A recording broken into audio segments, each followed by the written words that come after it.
Hi friends, this is Harry. Cinema buzz அப்டேட்ல ஒரு முக்கியமான ஒரு அப்டேட்டோட வந்திருக்குங்க. நேற்று கலைஞர் அவர்களுடைய புத்தக வெளியீட்டு விழாவில் வந்து ரஜினி சார் கலந்துக்கிட்டாரு, ஸ்டாலின் அவர்களும் கலந்துக்கிட்டாரு. அந்த இடத்துல ரஜினி சார் பேசும்போது எந்த மாதிரியான விமர்சனங்களை நம்ம முன்வைக்கணும், அது ஆக்கப்பூர்வமாக இருக்கணும், மற்றவங்களுடைய மனசை புண்படுத்தும் வகையில் அது இருக்கக்கூடாது. இப்போ வரக்கூடிய விமர்சனங்கள் எல்லாருமே மற்றவங்களோட மனசை நோவு அடிக்கக்கூடிய வகையில் தான் இருக்கு, அது வந்து தவிர்த்துருங்க, அது வந்து சரியான ஒரு விஷயமா இருக்காது அப்படின்ற மாதிரி அவர் சொல்லியிருக்காரு.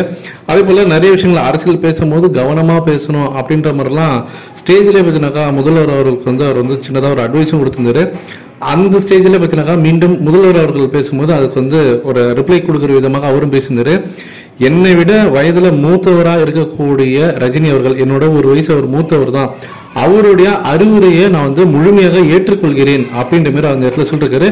நீங்க சொன்னதை நான் எல்லாத்தையுமே ஏத்துக்கிறேன், நீங்க பயப்பட வேண்டாம், என்றும் நான் கவனமாக இருப்பேன் அப்படின்ற மாதிரி சொல்லிருக்காரு. நீங்க மனம் திறந்து பாராட்டியதற்கு எனக்கு நன்றி அப்படின்ற மாதிரி சொல்லிருக்காரு. என்னைக்குமே நான் வந்து எல்லா விஷயத்திலையும் நான் வந்து உஷாராகவே இருப்பேன் அப்படின்ற மாதிரி அவர் சொல்லிருக்காரு.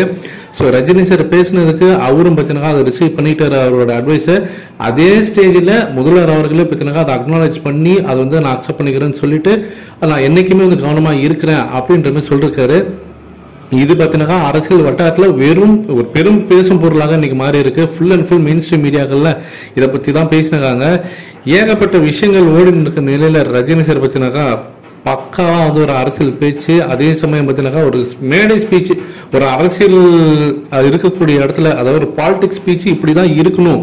ஏன்னா ஃபுல் அண்ட் ஃபுல் இருக்கிறவங்க எல்லாமே அந்த ஸ்டேஜில் அந்த அந்த ஹாலில் இருந்தவங்க எல்லாருமே அரசியல் தலைங்க தான்.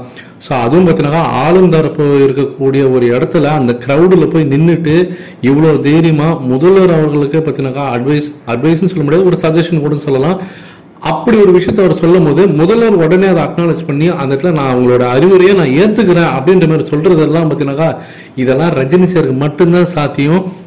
இதெல்லாம் ஒரு 20-25 வருஷமா நம்ம பார்த்து பழகின ஒரு விஷயம் தான். ஆனா ஹேட்டர்ஸுக்கு இதெல்லாம் புதுசா இருக்கும், இதெல்லாம் பாக்குறதுக்கு. இதை பத்தி உங்களுடைய கருத்துக்கள் என்ன அப்படின்றத மறக்காம கீழே சொல்லுங்க ஃப்ரெண்ட்ஸ்.